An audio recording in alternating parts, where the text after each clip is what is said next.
my name is Matija. I come from a company called DHH. Some of you know it, most probably don't. And yeah, we'll talk about what we do and what we are. Yeah, here we are. So we're going to start at the beginning.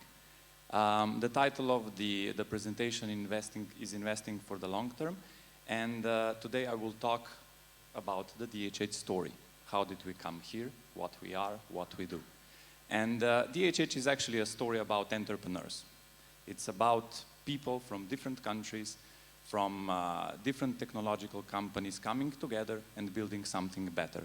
And building something better is not just about finance. It's about richness of culture, of different mindset, different past experiences, coming together in one place, exchanging ideas, arguing, going back to the companies, and building something better there. Technically, we're a holding company, we acquire companies, and then we optimize them, we work with the founders. We'll get in details after that, but this is, let's say, one of the things that Antonio already mentioned. Sorry, I don't have the clicker for the...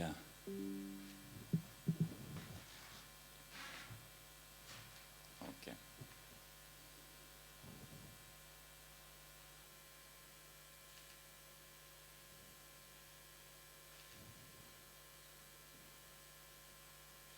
Yeah, okay.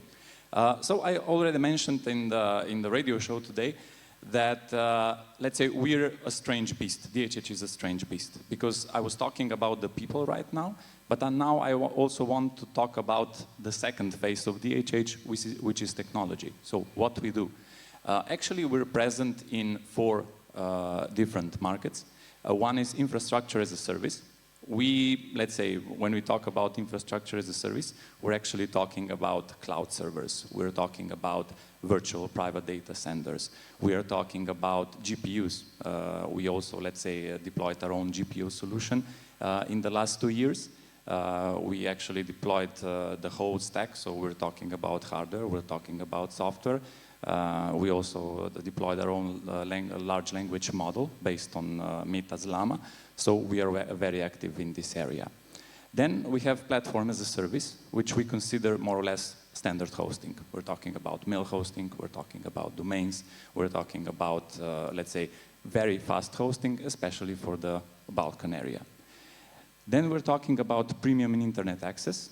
In the last, now it's 2 years, we've done some investments, and we're actually acquiring companies that are internet service providers. But they are not typical, let's say, consumer service providers, but they are specialized for businesses. So we can deploy complex solutions like redundancy of wireless access and, let's say, fiber access. Or we are talking about, let's say, complex network solutions that allow companies with a lot of different branches in different countries or different geographies having, let's say, a standard network all over the place. So we are talking premium internet access. And the last part, which is also very important, is the data center networking. We have our own data centers in Italy, in Bulgaria. We're present in the Balkan areas, in Switzerland. So we're talking about, again, complex solutions like disaster recovery, like business continuity. We are very strong on the network area also. So this is the technological part of DHH. So the important part is also the thing written in very small text and at the bottom, because 94% of our revenue is recurring. This actually shows how we work. We are working in the long term. We are working on the premise that we have a reputation with our customers that we need to keep, and that is why our revenue is actually recurring.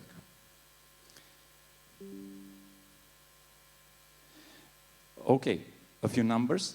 Today, we are more than a 30 million euro company on the revenue, more than 10 million euro on EBITDA, but it was not always this case. So we actually started from zero down there in 2015.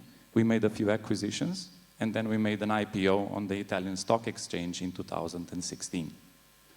This was a start of a very interesting story. All the pictures that you see are actually the companies that we acquired. And the important thing is that all the pictures that you see are still either independent companies or they are independent brands within those companies. We haven't killed any of them. And this is a very important point because we believe that this is the way to do it. This is where we are different from the others. We actually work with the entrepreneurs. We work with the people in the company and try to develop their local market or their local niche further. And this is how we do stuff. This is really important. Okay, I was wondering how to present what we do and the way we do it. And I call it, let's say, the DHH approach. And I prepared a few case studies. So what we did in the last few years. I will actually focus on the past, so on the beginning, years 2015, 16, and 17, and the acquisitions that we made back then. Why? Because I think that it's very hard to objectively evaluate something, an acquisition that we made last year or 2 years ago. We need some historical perspective. So I will make a few case studies of the companies that we bought in the first few years. Okay, how we do it. Artera is a Swiss premium hosting provider. Actually, it was a web agency back in 2017 when we acquired it. It was an interesting opportunity, but it had a few problems.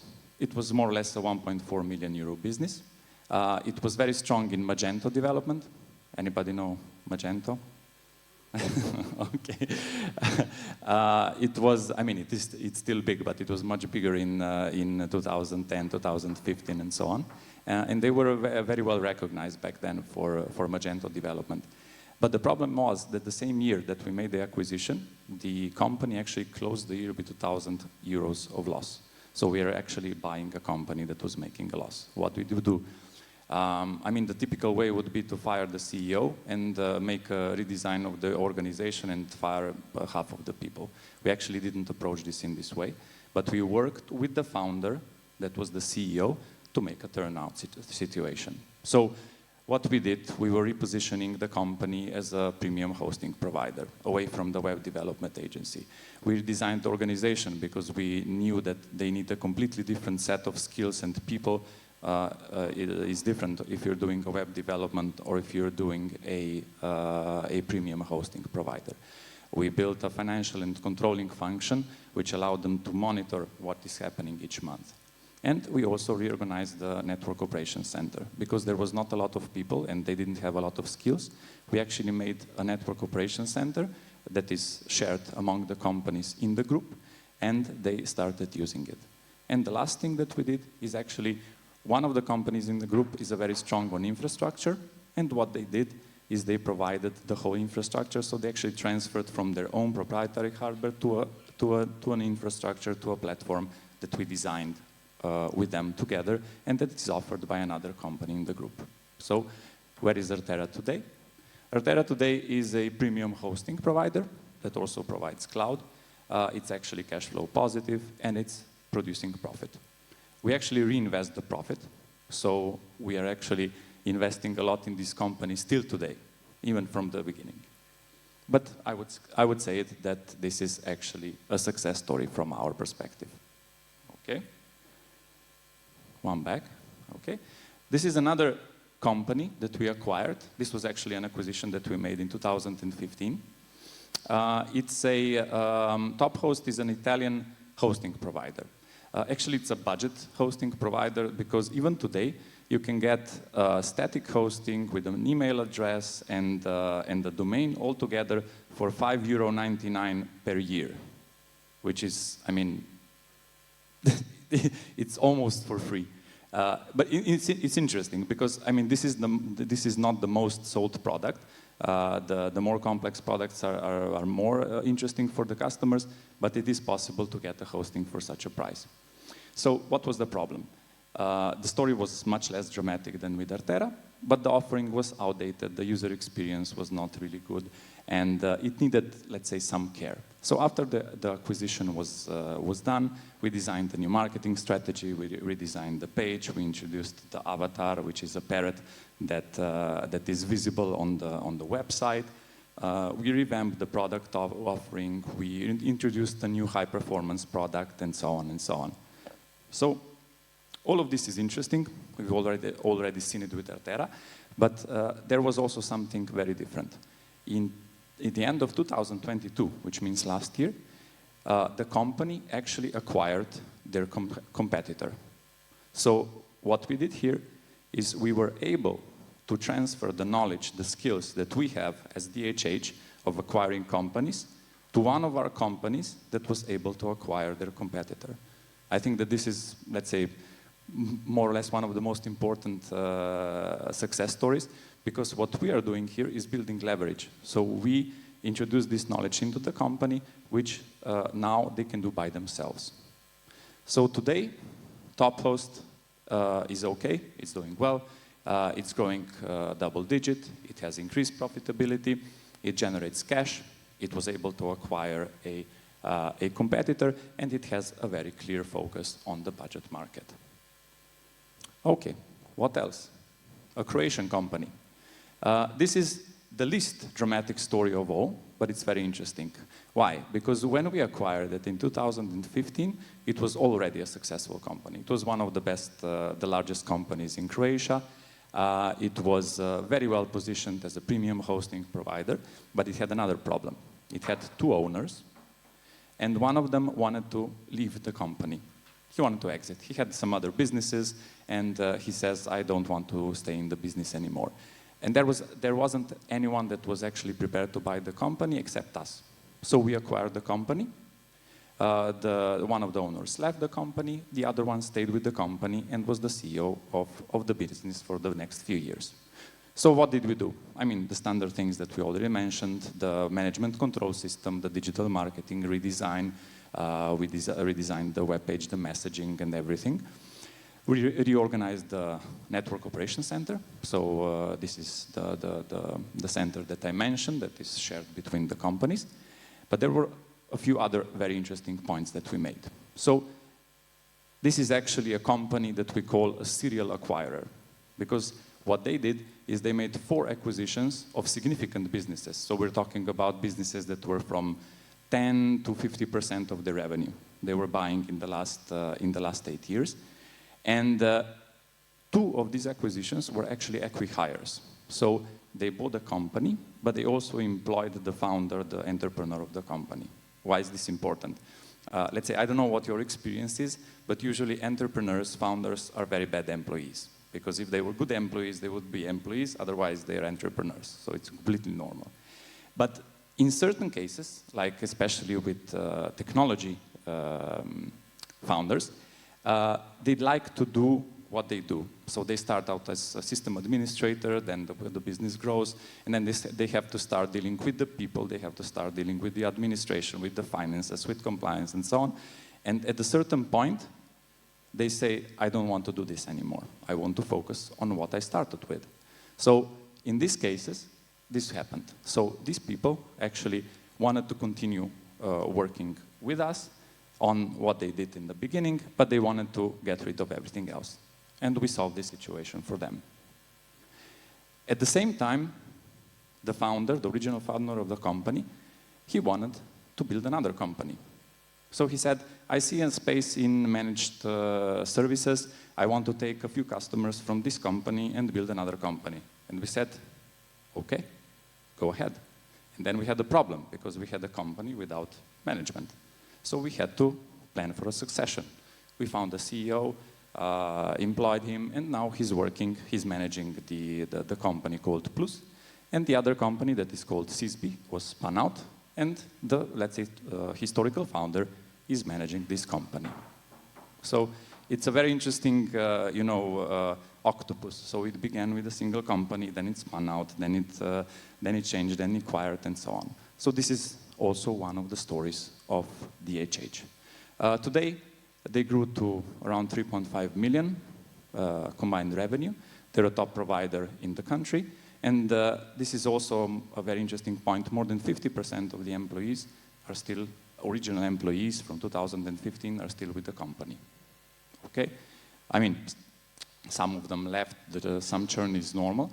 But what I wanted to say here is that even though they went through all these changes of acquisitions, spin-outs, and so on, people are still happy with the company. So we call it a success story. Okay, I would say that the underpinning under everything that we've done so far is trust. So it's trust between us, DHH, and the companies that we acquire. It's trust between companies themselves, because they are exchanging best practices and they have to trust each other that what they implement is actually real and it works. So I think that, let's say, DHH has a very important element that's called trust that is actually embedded in the whole organization of what we do. Okay, this is something that, let's say, sums up our proposition. So we work with the entrepreneur directly. So actually the entrepreneur is much more important than the company itself for us. And we want to realize both their personal but also their professional goals. What do we do? Okay, we allow them to monetize, or we enable them to monetize past successes. They built a company, they grew it to a certain level, and the company has value, so we pay for it. But at the same time, they're still able to follow their vision. They follow their vision through as they planned it in the beginning. Okay? If they want to consolidate their market, for example, in Tunisia, if you work with an entrepreneur and they see opportunities for consolidating, of buying competitors, we can support them with the whole process, from the beginning of negotiation to due diligence to the acquisition and the funding. And the last thing, which is very important for small companies, is developing the team. So I don't know what your experience is, but in a small companies of a few people, a few 10 people, if you have specialists, very skilled people, they sooner or later run out of space. They don't have people to learn from. They don't have the ability to being promoted, to doing something else, and they are stuck in this small organization. So in DHH, we're actually building a community of companies, of people, and what they're able to do is actually learn from someone from another geography, from another company, how they do stuff. And we, let's say, enable them to grow in a different way than it would be in a simple, small company. So we want to build a permanent home for your company or for their company inside DHH. We'll support you in growing business, we'll support you in operating business, and we will also, let's say, fund you and finance you if you have some interesting ideas. Okay. I think that I mentioned all of this already in the slides, in the case studies that we did. So we add value on the strategy side. We are talking about, let's say, the marketing, the approach to the market, the growth.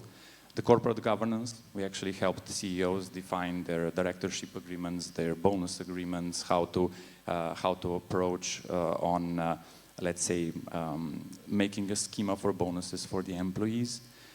We help them with business planning. You won't believe it, but let's say personally, I think this is one of the most critical points that allows us to grow with the speed that we are, because implementing some kind of controlling mechanism to a small company actually really speeds up the growth and also increases the profitability of the company. Okay, M&A, I mentioned, so we can actually transfer the knowledge, the skills that we have to the company and allow them to make their own M&As. Talent development, we've organized something we call DHH Academy that is meant for middle managers. This year we are running a mini MBA for the CEOs, so we are, let's say, adding new knowledge that they haven't got yet. We have communities of marketing, of network administrators, system administrators that mingle between companies and have their own events, and so on and so on. Strategic sourcing, I already talked about this today, but it's about finding the right consultants to help you with, or it's talking to vendors, because if I'm a small company talking to a vendor, my leverage is really small. If I'm a group of companies going to the same vendor, my leverage is much bigger. So this is the way where we can actually build some framework agreements with the vendor and get you the best conditions and the best prices on the market. And last but not least, if you're talking about, if you are thinking about succession, so what will happen about with my company after I leave, or I want to do something else, or I have an idea I want to develop, we can actually work with you to find the right person to, let's say, replace you or to help you transition to the new role. Okay. One more important thing is that we don't believe in top-down pushing of things. So we don't do it in a way where we say, okay, from tomorrow on, you're using this platform. From tomorrow forward, you are using this ERP. Everybody has to use it, and there's no way around it. So what we're doing is actually encouraging discussion between the companies and then seeing where the opportunities are. And this is actually something that we came up in the past few years. These are actually case studies, so we are actually doing it. One is lead generation. So we have companies that get a lot of leads, but not for their business, but for the business that other companies in the group do. So what we are doing is actually we are coordinating companies that talk to each other and that say, okay, I have a lead for this business. Can you take care of it? Can you take care of it for me? And this is why, let's say, some companies are actually generating leads for other companies. Then we have the infrastructure. So we have some companies that are providing infrastructure for other companies, because smaller companies usually don't make sense to invest in their own equipment, their own servers, their own network, and so on, and they can be provided by other companies in the group. Okay? I already mentioned group buying. We have a few framework agreements already in place, and they're working well. Then we have the network operations center. If you're a 3, 4, 5 people company, how will you provide 24/7 support to your customers? How will you take care of the network, of the servers? And this is what we're doing here. So we have a group that is shared between companies in the group that take care of the infrastructure. And certifications. Let's say we actually enabled the Croatian company to enter the Slovenian market and actually make a deal with the Slovenian register to resell domains. So the local company actually helped the Croatian company to get into the market. But underpinning everything is actually knowledge sharing. And this is what we do mostly on the holding level. We have marketing community that gets together virtually or offline and talk about, let's say, challenges of digital marketing. We have the tech community getting together once, twice per year and, let's say, online a few times and discuss the technical challenges. They are discussing now the virtualization platform, the common network, and so on and so on. We have something that we call field trips. So one company in the group organizes a 1 to 3 day stay, and everybody, or let's say some employees from other companies, come there to listen to what is happening in this company, how they do certain things, and so on, and of course have dinners and I mean, we usually discuss things around food, which is normal, and see what are the problems of the company and how they solve them. We have employee exchange program. So this works especially well between Slovenia and Croatia, where we have an employee coming to another company for a couple of weeks, staying there, working for the original company, because luckily we're in a business where we can do things remotely. But on the other hand, they are in the company surrounded by people with different experience, and there is a lot of possibilities to learn something new. And last of all, we're moving around a lot. So this is from this event, this year's event in Serbia, let's say 1 month ago. This is more or less a quarter of the whole DHH group. And I mean, it's very interesting getting together and meeting people face to face, because most of the meetings that we do are actually online. Okay. So to close with, I don't want to be too long. This is our typical process. We like to think of it that it's really smooth and quick. It's about, let's say, we start with an informal conversation about the company, about the entrepreneur. Here, you know, I already mentioned it. We focused mostly on the people in the company, on the entrepreneur, and let's say financials and the company is of secondary importance to us. And this process closes with a letter of intent, so a clear letter that has, let's say, conditions written on it, what are the key points of the deal, and so on. And this more or less takes 1 month. Then we start with the due diligence process that is actually composed of 2 parts. One is, let's say, a simpler due diligence, where we take more or less the publicly available data, do some calculation, make a feasibility study, see if it makes sense. And then we go into depth, legal, HR, and so on and so on. We're pretty quick on this because we know exactly what we're looking for. We are working with the consultants that are tried and tested. It's very, let's say, intensive, labor intensive, but it's not something that takes 1 year, but we're talking about a couple of months. Then we prepare all the documentation, we sign it, we wire the money, and then we start the real work, which is the onboarding. Okay. To get back to the issue of trust, just to close on this, I mean, building trust for us begins with the first meeting. So we talk, we see who is who, and then we all need to be consistent because we're building trust through the whole process. I mean, it's not that it ends here. It's not that we wire the money, we buy the company, and then we're not doing anything else. It's not transactional. But actually, we need to continue building trust, and it doesn't stop there. It actually continues there. And this is what actually DHH is. It's a project built on trust. Okay, thank you. You have my contact information there. You can also find me here. I'll be here also on Friday.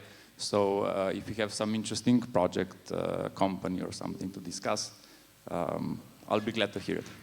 Thank you.